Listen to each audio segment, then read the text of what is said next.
नमस्कार, मी अमित कोळेकर. तरुण भारतच्या न्यूज बुलेटिनमध्ये आपल्या सर्वांचं स्वागत. आता पाहूयात आजच्या ठळक घडामोडी. बेळगाव शहरातील हिंडलगा मध्यवर्ती कारागृहात नववर्षाच्या पार्श्वभूमीवर सुरक्षेची मोठी त्रुटी समोर आली आहे. आज गुरुवारी पहाटे 3 वाजेच्या सुमारास एका अज्ञात मास्कधारी व्यक्तीने कारागृहाच्या भिंतीबाहेरून आतमध्ये मोबाईल फोन, सिम कार्ड आणि अंमली पदार्थ फेकून पळ काढला.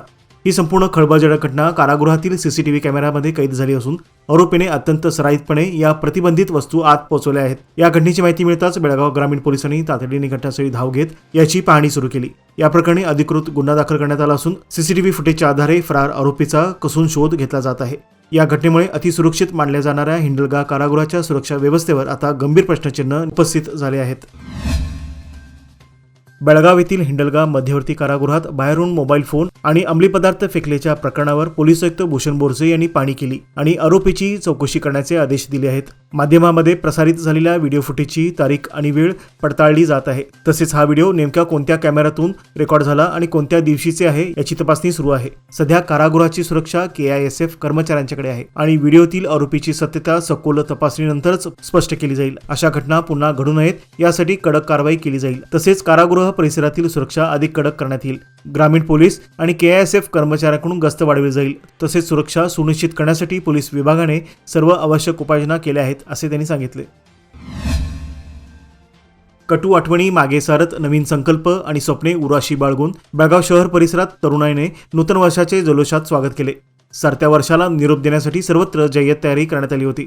काल 31 डिसेंबरच्या मध्यरात्री 12 वाजताच फटाक्यांच्या आतषबाजीने नववर्षाचे स्वागत करण्यात आले. शहरात विविध ठिकाणी पार्ट्यांचे आयोजन करण्यात आले होते. हॉटेल्स व रिसॉर्ट्स आकर्षक रोषणाईने सजवण्यात आले होते. कडाक्याची थंडी असूनही उत्साहात कोणतीही कमतरता जाणवली नाही. हॉटेल्समध्ये खवय्यांची मोठी गर्दी दिसून आली. विशेषतः कॅम्प भागात विद्युत रोषणाई लक्षवेधी ठरली. नववर्ष स्वागतासाठी बेकरीमधून केकची मागणीही वाढली होती. शहरी भागात घरोघरी, हॉटेल्समध्ये तर ग्रामीण भागात शिवारामध्ये नववर्षाचे स्वागत करण्यात आले. दरम्यान भागवत एकादशीमुळे मांसाहार करणाऱ्यांची संख्या कमी राहिल्याचा परिणाम चिकन व मटण दुकानावर दिसून आला. मध्यरात्रीपर्यंत शहर आणि उपनगरामध्ये नववर्ष स्वागताचा जल्लोष सुरूच होता.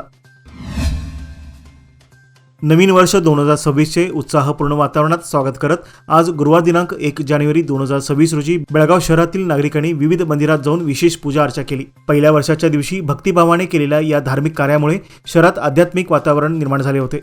चन्मा चौकातील श्री गणेश मंदिरात पहाटेपासूनच भाविकांची गर्दी दिसून आली. याशिवाय हिंडलगा येथील गणपती मंदिर, कपलेश्वर मंदिर परिसर, पोलीस वसाहत येथील वीरभद्रेश्वर मंदिर तसेच राघवेंद्र स्वामी मंदिरातही नागरिकांनी मोठ्या संख्येने उपस्थिती लावून पूजा अर्चा केली.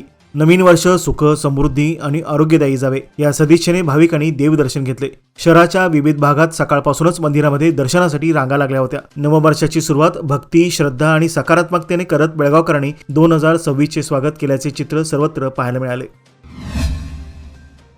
नवीन वर्षाच्या प्रारंभीच शाकंभरी पौर्णिमेनिमित्त यल्लामा देवीची वार्षिक यात्रा शनिवार दिनांक 3 जानेवारी रोजी सौदत्ती डोंगरावर मोठ्या उत्साहात आयोजित करण्यात आली आहे. दरम्यान सीमाभागासह संपूर्ण कर्नाटक, महाराष्ट्र, आंध्र प्रदेश येथून सुमारे 5 ते 7 लाख भाविक यात्रेसाठी येणार असल्याने जिल्हा प्रशासन, पोलीस विभाग आणि देवस्थान समितीने तयारी पूर्ण केली आहे. पिण्याच्या पाण्याची व्यवस्था म्हणून 4 जलकुंभ, 29 लहान पाण्याच्या टाक्या यांची सोय करण्यात आली आहे. आरोग्य सेवेसाठी 1 नम्म क्लिनिक, 3 प्राथमिक उपचार केंद्र आणि स्वच्छतेसाठी विशेष कर्मचारी वर्ग तैनात करण्यात आले आहेत. सुरक्षेच्या दृष्टीने 300 पोलीस आणि 400 होमगार्ड्स तसेच संपूर्ण परिसरात 38 ठिकाणी सीसीटीव्ही कॅमेरे बसवण्यात आले आहेत. वाहतूक सुरळीत राहावी यासाठी बेळगाव ते सौदत्ती दरम्यान 25 ST बसेसची व्यवस्था करण्यात आली आहे. काल बुधवारपासूनच भाविकांचे लोंढे सौदत्ती डोंगराकडे निघाले असून शनिवारचा दिवस हा मुख्य यात्रेचा दिवस म्हणून उत्सव साजरा करण्यात येणार आहे. देवस्थान समिती, पोलीस आणि प्रशासन सज्ज असून भाविकांना कोणतीही अडचण न येता यात्रा पार पाडण्याचे नियोजन करण्यात आले आहे. भारतरत्न डॉक्टर बाबासाहेब आंबेडकर यांच्या विचारांचा वारसा जपणारा आणि दलित शौर्याचा प्रतीक असलेला 208वा भीमा कोरेगाव विजयोत्सव आज गुरुवारी सकाळी बेळगावातील आंबेडकर उद्यानात उत्साहात साजरा करण्यात आला. यावेळी विविध सामाजिक संघटना, दलित चळवळीतील कार्यकर्ते, विचारवंत आणि डॉक्टर आंबेडकरांचे अनुयायी हे मोठ्या संख्येने सहभागी झाले होते. या सोहळ्यात प्रसिद्ध पत्रकार डॉक्टर KN दोडमणी यांनी भीमा कोरेगावचा ऐतिहासिक आणि सामाजिक महत्त्व या विषयावर प्रेरणादायी व्याख्यान दिले. त्यांनी समता, स्वाभिमान आणि सामाजिक न्यायाचे मूल्य अधोरेखित केले. कार्यक्रमाच्या यशस्वीतेसाठी मल्लेश चौगुले, मल्लेश कुरंगी, जीवन कुरणे यांच्यासह अनेक कार्यकर्त्यांनी मेहनत घेतली. विजयोत्सवाच्या माध्यमातून समानतेच्या लढ्याचा इतिहास नव्या पिढीपर्यंत पोहोचवण्याचा संकल्प यावेळी करण्यात आला. हिंडलगा मध्यवर्ती कारागृहातील सोशल मीडियावर व्हायरल झालेला सीसीटीव्ही दृश्याबाबत कारागृह उत्तर विभागाचे डीआयजी टी.पी. शेष यांनी स्पष्टीकरण दिले आहे. हे फुटेज सुमारे 1 महिन्यापूर्वीचे असून संबंधित प्रकरणात आधीच गुन्हा दाखल करण्यात आला असल्याचे त्यांनी सांगितले. गुरुवारी बेळगाव येथे पत्रकारांशी बोलताना त्यांनी सांगितले की या प्रकरणाचा तपास बेळगाव ग्रामीण पोलीस करत आहेत. प्राथमिक तपासात सीसीटीव्ही फुटेज कारागृहातील कर्मचाऱ्याकडूनच उपलब्ध करून दिल्याचे निष्पन्न झाले आहे. डीजी यांच्या आदेशानुसार सखोल चौकशी करून अहवाल सादर केला जाणार आहे. या प्रकरणात सीआयएसएफ कर्मचाऱ्यांचे वर्तन प्राथमिकदृष्ट्या निष्काळजीपणाचे असल्याचेही डीआयजी शेष यांनी नमूद केले. अलीकडील विशेष तपासणीत कारागृहातून तब्बल 12 मोबाईल फोन, 1 चार्जर आणि 4 सिम कार्ड जप्त करण्यात आले असून उत्तर विभागातील विविध कारागृहातून आतापर्यंत एकूण 34 मोबाईल फोन सापडले आहेत. कारागृहातील सुरक्षा अधिक कडक करण्यात येणार असून अशा घटना पुन्हा घडू नयेत यासाठी कठोर उपाययोजना केल्या जातील असेही त्यांनी यावेळी स्पष्ट केले. बेळगाव जिल्हा पोलीस प्रमुख डॉक्टर भीमाशंकर गोळेत यांची बढतीवर बदली करण्यात आली आहे. त्यांच्या जागी कोडगू जिल्ह्याचे पोलीस प्रमुख के रामराजन यांची बेळगावच्या नूतन जिल्हा पोलीस प्रमुखपदी नियुक्ती करण्यात आली आहे. राज्य सरकारने बुधवारी मोठ्या प्रमाणावर पोलीस अधिकाऱ्यांच्या बढत्या व बदल्या जाहीर केल्या. यामध्ये 23 एसपीना डीआयजी, 2 डीआयजीना आयजी पदावर बढती देण्यात आली असून 3 एएसपीना एसपी पदी पदोन्नती मिळाली आहे. तसेच राज्यातील 20 जिल्हा पोलीस प्रमुखांच्या बदल्या करण्यात आल्या आहेत. नूतन जिल्हा पोलीस प्रमुख के रामराजन हे 2017 बॅचचे IPS अधिकारी आहेत. दरम्यान लोकायुक्त पोलीस प्रमुख हनुमंतराय यांचीही बढतीवर बदली झाली आहे. माजी जिल्हा पोलीस प्रमुख डॉक्टर संजीव पाटील यांना डीआयजी पदी तर माजी पोलीस आयुक्त डॉक्टर MB बोरलिंगय्या यांना IGP पदी बढती देण्यात आली आहे. बेळगाव टिळकवाडी परिसरातील आरपीडी क्रॉस येथील ड्रेनेजची समस्या गेल्या अनेक दिवसापासून गंभीर बनत चालली आहे. महानगरपालिकेच्या दुर्लक्षामुळे नागरिक आणि वाहनधारकांना सांडपाण्यातून वाट काढावी लागत आहे. 4 दिवसापूर्वी तुटलेले ड्रेनेज झाकण बदलण्यात आले तरी चोकअप झालेल्या गटारीमधून सांडपाणी रस्त्यावर वाहत आहे. आरपीडी कॉर्नर हा भाग अत्यंत गजबजलेला असून येथे आरपीडी आणि GSS महाविद्यालय तसेच विविध व्यावसायिक संस्था आहेत. या भागात दररोज विद्यार्थ्यांची आणि नागरिकांची मोठी वर्दळ असते, ज्यामुळे दुर्गंधी आणि सांडपाण्यामुळे लोक त्रस्त झाले आहेत. रस्त्यावर पसरलेल्या कचऱ्यामुळे पादचारी आणि वाहनचालक यांना सांडपाण्यातून मार्ग काढावा लागत आहे. स्थानिक नागरिकांची मागणी आहे की महानगरपालिका आणि संबंधित लोकप्रतिनिधींनी या प्रकरणाची गांभीर्याने दखल घेऊन ड्रेनेजची समस्या तातडीने मार्गी लावावी. बेळगाव विमानतळावरून सुरू असलेल्या हवाई सेवामध्ये दिवसेंदिवस घट होत असून स्टार एअरने बेळगाव अहमदाबाद विमानसेवेचे बुकिंगही थांबवले आहे. यामुळे प्रवाशांमध्ये नाराजी पसरली असून बेळगावच्या हवाई संपर्कावर प्रश्नचिन्ह उभे राहिले आहेत. 16 जानेवारीपासून अहमदाबादसाठीचे बुकिंग थांबवण्यात आले असून सध्या स्टार एची केवळ बेळगाव जयपूर ही एकच विमानसेवा सुरू आहे. यापूर्वी तिरुपती, नागपूर, बेंगळूर आणि मुंबई या सेवा देखील बंद करण्यात आल्या होत्या. 2025 मध्ये सलग विमानसेवा बंद होऊ लागल्यामुळे प्रवाशांना मोठ्या गैरसोयींना सामोरे जावे लागले होते. बेळगावसारख्या वेगाने वाढणाऱ्या शहरातून विमानसेवा कमी होणे हा विकासासाठी चिंतेचा विषय मानला जात आहे. स्थानिक प्रशासन व जनप्रतिनिधींनी लक्ष घालण्याची गरज प्रवाशाकडून व्यक्त केली जात आहे. एक T20 क्रिकेट आहे ना, मला जाम आवडतं, पण माझे पैसे इन्व्हेस्ट करताना मात्र मी गेल नाही तर गावस्करच बनतो. FD मध्ये नेहमी इन्व्हेस्ट करतो, कारण FD आहे तर स्टेडी आहे. लोकमान्य FD सोबत मिळवा best interest rate. Lokmanya FD आहे तर स्टेडी आहे. जिल्हाधिकारी मोहम्मद रोशन यांच्या अध्यक्षतेखाली बेळगाव स्मार्ट सिटी अंतर्गत विविध विभागाकडे हस्तांतरित करण्यात आलेल्या आणि हस्तांतरित होणाऱ्या कामांची तपासणी बैठक आज गुरुवारी पार पडली. या बैठकीत स्मार्ट सिटी प्रकल्पाअंतर्गत राबवण्यात आलेल्या पायाभूत सुविधा, रस्ते, ड्रेनेज, उद्याने, स्मार्ट क्लासरूम, जल व्यवस्थापन आदी विविध प्रकल्पांची प्रगती व हस्तांतरण स्थितीचा आढावा घेऊन प्रक्रिया तातडीने राबवा अशा सूचना संबंधित अधिकाऱ्यांना देण्यात आल्या. याशिवाय संबंधित विभागांनी समन्वय साधून कामे लवकरात लवकर पूर्ण करून नियमानुसार हस्तांतरित करण्याचे निर्देश दिले गेले. सदर बैठकीस स्मार्ट सिटी, महापालिका व विविध विभागाचे अधिकारी उपस्थित होते. बेळगाव शहरातील किल्ला तलाव परिसरात सुरू असलेल्या पावसाळी पाण्याच्या निचरासाठीच्या नाला विकास कामाची आमदार आसिफ शेठ यांनी पाहणी केली. परिसरात पाणी साचणे व पूरस्थिती निर्माण होऊ नये यासाठी सुरू असलेल्या या कामाच्या प्रगती व गुणवत्तेचा त्यांनी आढावा घेतला. गेल्या महिन्यात नाला विकास प्रकल्पासाठी 8 कोटी रुपयांचा निधी मंजूर करून घेण्यात आला होता. पावसाळ्यात हा प्रकल्प महत्त्वाचा ठरणार आहे. या कामासाठी पाणी तुंबणे, नाल्याचे पाणी ओसंडणे आणि पूरसदृश परिस्थितीच्या दीर्घकालीन समस्येवर तोडगा निघणार आहे. पाहणी दरम्यान आमदारांनी स्थानिक नागरिक, नगरसेवक आणि महानगरपालिका अधिकाऱ्यांशी संवाद साधून पावसाळ्यातील अडचणी जाणून घेतल्या. काम दर्जेदार, प्रभावी आणि ठरलेल्या कालावधीत पूर्ण करण्याच्या स्पष्ट सूचना त्यांनी दिल्या.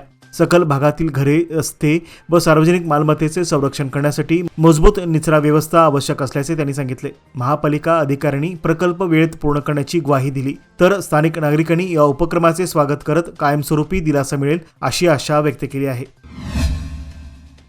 नववर्षाच्या सुरुवातीलाच बेळगाव शहरातील खानापूर रोड, टिळकवाडी बेळगाव येथील रेल्वे ओव्हरब्रिज जवळील स्ट्रीट लाईट्स दिवसाढवळ्याही सुरू असल्याचे आढळून आले आहे. यामुळे मोठ्या प्रमाणात विजेचा अपव्यय होत असल्याची तक्रार नागरिकांकडून करण्यात येत आहे. दिवसा नैसर्गिक प्रकाश उपलब्ध असतानाही लाईट्स सुरू राहिल्याने सार्वजनिक निधीचा अपव्यय होत असून संबंधित यंत्रणांचा निष्काळजीपणा यातून स्पष्ट होत असल्याचे नागरिकांचे म्हणणे आहे. या प्रकाराकडे हेस्कॉम प्रशासनाने तात्काळ लक्ष देऊन दिवसा सुरू असलेले स्ट्रीट लाईट्स बंद करावेत अशी मागणी नागरिकांनी केली आहे. शहरात ऊर्जा बचतीबाबत जनजागृती केली जात असताना अशा प्रकारामुळे प्रशासनाच्या कार्यक्षमतेवर प्रश्नचिन्ह उपस्थित होत आहेत. हेस्कॉमकडून यावर त्वरित उपाययोजना करण्यात येणार का, याकडे नागरिकांचे आता लक्ष लागले आहे.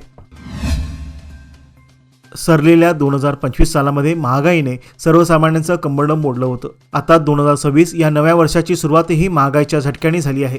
वर्षाच्या पहिल्याच दिवशी तेल कंपन्यांनी LPG सिलेंडरच्या किमतीत मोठी वाढ केली असून ही वाढ दिल्ली, मुंबई, कोलकाता आणि चेन्नई या महानगरासह देशभरात लागू करण्यात आली आहे.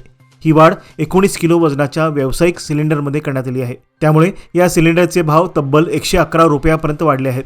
LPG सिलेंडरमधील ही वाढ 1 जानेवारी 2026 पासून लागू झाली आहे. त्यामुळे आता दिल्लीमध्ये 1580 रुपये 50 पैशाला मिळणारा 19 किलो वजनाचा व्यावसायिक सिलेंडर आता 1791 रुपये 50 पैशाला मिळणार आहे.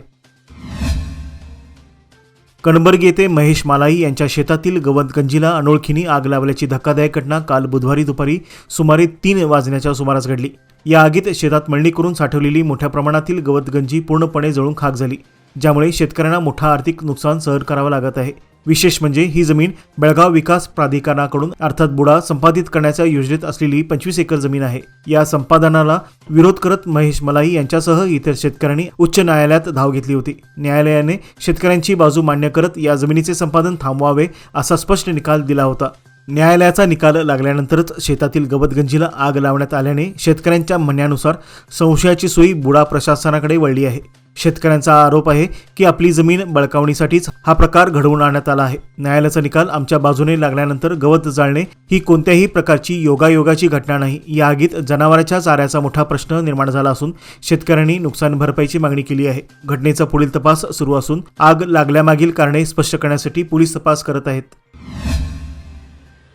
3 वर्षातून एकदा पारंपरिक पद्धतीने आयोजित करण्यात येणारी सौदत्तीतील श्री रेणुका यल्लमा देवीच्या यात्रेसाठी बेळगाव शहरातील कंगराळी बुद्रुक या गावातून ग्रामस्थ मोठ्या भक्तिभावात व उत्साहात रवाना झाले. दरम्यान श्री रेणुका भक्त महिला भगिनीसह ग्रामस्थ मोठ्या संख्येने सहभागी झाले आहेत. यात्रेची सुरुवात सकाळी चवाटा सर्कल पासून पारंपरिक वाद्याच्या गजरात करण्यात आली. मार्गावर असलेल्या श्री कल्मेश्वर मंदिर, लक्ष्मी मंदिर, गणपती मंदिर तसेच इतर पवित्र स्थळावर पूजन, कापूर आरती आणि देवांना पाणी अर्पण करण्याचे धार्मिक विधी पार पाडण्यात आले. या धार्मिक सोहळ्यास देवस्थान पंच कमिटीचे अध्यक्ष मारुती पाटील, मल्लाप्पा पाटील, यल्लाप्पा हार्जे, बाळू पाटील यांच्यासह देवस्थान सेवा समिती, लक्ष्मी उत्सव कमिटी तसेच ग्रामपंचायत सदस्य मोठ्या संख्येने उपस्थित होते. शनिवार दिनांक 3 जानेवारी पौर्णिमेच्या दिवशी सौदत्ती येथे भाविक मोठ्या संख्येने एकत्र येणार असून मंगळवार दिनांक 6 जानेवारी रोजी गावात परतल्यानंतर कंगराळी बेके येथे पडल्या भरणे या जत्रोत्सवाचे आयोजन करण्यात आले आहे. ही यात्रा गावाच्या श्रद्धा, भक्ती, परंपरा आणि सामाजिक एकतेचे प्रतीक ठरली असून संपूर्ण परिसरात भक्तिमय वातावरण निर्माण झाले आहे.